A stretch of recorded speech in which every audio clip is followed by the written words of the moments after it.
दोस्तों आज की वीडियो में हम बात करने वाले हैं मानव शरीर से जुड़े महत्वपूर्ण प्रश्नोत्तर के बारे में, जो कि जनरल साइंस से रिलेटेड प्रश्नोत्तर होने वाले हैं। दोस्तों यह सभी प्रकार की परीक्षाओं की दृष्टि से महत्वपूर्ण प्रश्न है, तो दोस्तों वीडियो में अंत तक बने रहिएगा। और अगर वीडियो अच्छी लगे तो वीडियो को लाइक और चैनल को सब्सक्राइब कीजिएगा। दोस्तों तो चलिए दोस्तों हम वीडियो को शुरू करते हैं बिना देरी किए हुए।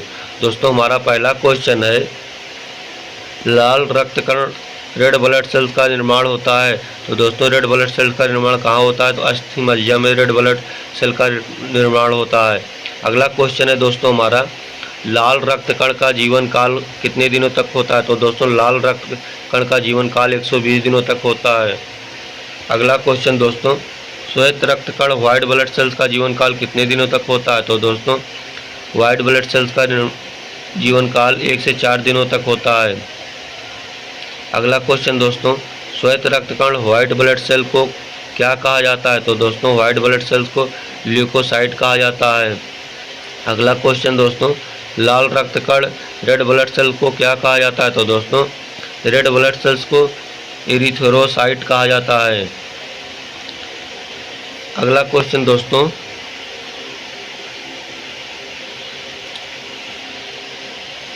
शरीर का ताप नियंत्रक होता है। तो दोस्तों शरीर का ताप नियंत्रक हाइपोथैलेमस ग्रंथि में होता है। अगला क्वेश्चन दोस्तों, मनुष्य की सर्वदाता रक्त समूह है। दोस्तों मनुष्य का सर्वदाता रक्त समूह कौन सा है? तो दोस्तों ओ ब्लड ग्रुप जो है सर्वदाता रक्त समूह होता है। अगला क्वेश्चन दोस्तों, मनुष्य की सर्वग्राही रक्त समूह है। तो दोस्तों मनुष्य की सर्वग्राही रक्त समूह कौन सी है? ए बी है। ए बी समूह को जो है सर्वग्राही रक्त समूह कहा जाता है। अगला क्वेश्चन दोस्तों, रक्तचाप ब्लड प्रेशर मापने के यंत्र को कहा जाता है। तो दोस्तों ब्लड प्रेशर मापने के यंत्र को क्या कहते हैं? दोस्तों स्फिग्मोमीटर कहते हैं। अगला क्वेश्चन दोस्तों, ब्लड बैंक कहलाता है। दोस्तों ब्लड बैंक क्या कहलाता है? प्लीहा ब्लड बैंक कहलाता है। दोस्तों अगला क्वेश्चन है हमारा, भोजन का पाचन प्रारंभ होता है। तो दोस्तों भोजन का पाचन कहाँ से प्रारंभ होता है? इसका सही आंसर होगा मुख से। दोस्तों यह वन लाइनर क्वेश्चन है, जो कि आपको याद करने और रिवीजन करने में आसानी से याद भी हो सकता है, और आप इसका पुनः रिवीजन भी कर सकते हैं। अगला क्वेश्चन दोस्तों है हमारा, पचे हुए भोजन का अवशेषण होता है छोटी आंत में। तो दोस्तों पचे हुए भोजन का अवशेषण कहाँ होता है? छोटी आंत में होता है। अगला क्वेश्चन है दोस्तों हमारा, पित्त स्रावित होता है कहाँ होता है? दोस्तों पित्त स्रावित यकृत द्वारा जो है स्रावित होता है, जिसे लीवर कहते हैं। यकृत लीवर द्वारा स्रावित होता है दोस्तों। अगला क्वेश्चन है दोस्तों, विटामिन ए संचित होता है। दोस्तों विटामिन ए कहाँ संचित होता है? यकृत में संचित होता है। अगला क्वेश्चन दोस्तों, शरीर की सबसे बड़ी ग्रंथि है। तो दोस्तों शरीर की सबसे बड़ी ग्रंथि क्या है? यकृत है, जिसे लीवर कहते हैं। सबसे छोटी ग्रंथि मास्टर ग्रंथि है। पिट्यूटरी सबसे छोटी ग्रंथि दोस्तों कौन सी है? पिट्यूटरी ग्रंथि सबसे छोटी ग्रंथि है। अगला क्वेश्चन दोस्तों, मनुष्य में पसलियाँ की संख्या होती है। तो दोस्तों मनुष्यों में कितनी पसलियाँ होती हैं? 12 जोड़ी पसलियाँ होती हैं मनुष्यों में। अगला क्वेश्चन दोस्तों, मानव शरीर में हड्डियों की कुल संख्या कितनी होती है? तो दोस्तों मानव शरीर में जो है हड्डियों की संख्या 206 होती है। शरीर में मांसपेशियों की कुल कितनी संख्या होती है? तो दोस्तों शरीर में 639 मांसपेशियों की संख्या होती है। अगला क्वेश्चन दोस्तों, लार में पाए जाने वाला एंजाइम को होता है। दोस्तों लार में पाए जाने वाला एंजाइम क्या होता है? दोस्तों लार में पाए जाने वाला एंजाइम जो है टाइलिन होता है। इसका सही आंसर होगा टाइलिन। अगला क्वेश्चन दोस्तों, लिंग निर्धारण कहाँ से होता है? तो दोस्तों इसका सही आंसर होगा पुरुष क्रोमोसोम से होता है। अगला क्वेश्चन दोस्तों, मनुष्य का हृदय होता है। तो दोस्तों मनुष्य का हृदय क्या होता है? 4 कोष्ठीय होता है मनुष्य का हृदय। अगला क्वेश्चन दोस्तों, शरीर में गुणसूत्रों की संख्या पाई जाती है। तो दोस्तों शरीर में कितने गुणसूत्रों की संख्या पाई जाती है? 46 गुणसूत्रों की संख्या पाई जाती है। अगला क्वेश्चन, शरीर का सबसे बड़ा अंग है। दोस्तों शरीर का सबसे बड़ा अंग त्वचा है। शरीर की सबसे छोटी कोशिका है दोस्तों तांत्रिक कोशिका, तांत्रिक तंत्र। शरीर की सबसे छोटी कोशिका क्या है दोस्तों? तो तांत्रिक तंत्र जो है शरीर की सबसे छोटी कोशिका है। अगला क्वेश्चन, शरीर में अमीनो अम्ल की संख्या होती है। तो दोस्तों शरीर में अमीनो अम्ल की संख्या कितनी होती है? 22 होती है शरीर में अमीनो अम्ल की संख्या।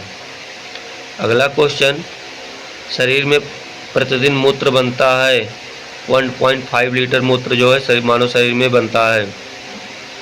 अगला क्वेश्चन, मूत्र दुर्गंध देता है क्योंकि मूत्र में जो है यूरिया की मात्रा पाई जाती है, यानी कि यूरिया के कारण जो है मूत्र दुर्गंध देता है।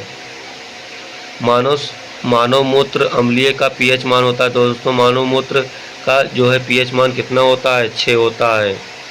शरीर का सामान्य तापमान होता है। तो दोस्तों शरीर का सामान्य तापमान कितना होना चाहिए? 98.6 डिग्री फ़ारेनहाइट या फिर 37 डिग्री सेल्सियस या 310 केल्विन दोस्तों, या फिर आपका 98.6 डिग्री फ़ारेनहाइट होना चाहिए या फिर 37 डिग्री सेल्सियस में होना चाहिए या 310 केल्विन में होना चाहिए। अगला क्वेश्चन दोस्तों, मानव शरीर में टिबिया नामक हड्डी पाई जाती है। कहाँ पे पाई जाती है दोस्तों मानव शरीर में टिबिया नामक हड्डी? तो पैरों में पाई जाती है दोस्तों। मानव शरीर में टिबिया नामक हड्डी जो है पैरों में पाई जाती है। दांतों और हड्डियों की संरचना के लिए आवश्यक तत्व है। तो दोस्तों दांतों और शरीर की हड्डियों के लिए कैल्शियम एवं फास्फोरस आवश्यक तत्व है। रुधिर को थक्का जमाने में सहायक होता है। दोस्तों रक्त का थक्का बनाने में क्या सहायक होता है? तो प्लेटलेट सहायक होता है। मस्तिष्क तथा सिर के अध्ययन से संबंधित है। मस्तिष्क तथा सिर के अध्ययन किससे संबंधित है? फ्रोमोलॉजी से संबंधित है। श्वसन के दौरान सर्वाधिक मात्रा में ली गई गैस होती है नाइट्रोजन होती है। श्वसन के दौरान सर्वाधिक मात्रा में ली गई गैस दोस्तों नाइट्रोजन होती है। जीवित जीवाश्म कौन होता है? तो दोस्तों साइकस जो है जीवित जीवाश्म होता है। मिनी माता रोग किसके कारण होता है? जल में मरकरी के प्रदूषण से। दोस्तों मिनी माता रोग जो है जल में मरकरी के प्रदूषण से होता है। मानव त्वचा का अध्ययन करने वाली विज्ञान को क्या कहलाती है? दोस्तों मानव त्वचा का अध्ययन करने वाली विज्ञान क्या कहलाती है? तो दोस्तों डर्मेटोलॉजी कहलाती है। मानव त्वचा का अध्ययन करने वाला विज्ञान जो है डर्मेटोलॉजी कहलाता है। दोस्तों कीड़ों के अध्ययन करने वाले विज्ञान को क्या कहा जाता है? तो दोस्तों कीड़ों के अध्ययन करने वाले विज्ञान को एंटोमोलॉजी कहा जाता है। पित्त किस अंग के द्वारा पैदा किया जाता है? तो दोस्तों लीवर के द्वारा पित्त पैदा किया जाता है। मानव शरीर में रुधिर बैंक ब्लड बैंक का कार्य कौन करता है? तो दोस्तों तिल्ली करती है। दोस्तों मानव शरीर में ब्लड बैंक का कार्य जो है तिल्ली करती है। शरीर में हीमोग्लोबिन का कार्य होता है ऑक्सीजन का परिवहन करना। दोस्तों शरीर में हीमोग्लोबिन का कार्य जो होता है ऑक्सीजन का परिवहन करना होता है। हीमोग्लोबिन में क्या होता है? दोस्तों हीमोग्लोबिन में क्या होता है? लोहा होता है।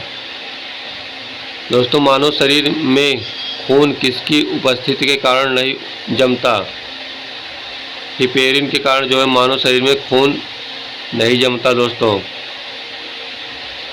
रुधिर के प्लाज्मा में किसके द्वारा एंटीबॉडी निर्मित होती है? तो दोस्तों रुधिर के प्लाज्मा में लिम्फोसाइट के द्वारा एंटीबॉडी निर्मित होती है। अगला क्वेश्चन दोस्तों, लाल रक्त कणिकाओं आरबीसी का शमशान कहा जाता है। लाल रक्त कणिकाओं यानी कि रेड ब्लड सेल्स का शमशान किसे कहा जाता है? प्लीहा को कहा जाता है। दोस्तों अगला क्वेश्चन, क्रेब्स चक्र में किसका संश्लेषण होता है? तो दोस्तों क्रेब्स चक्र में जो है पायरुविक अम्ल का संश्लेषण होता है।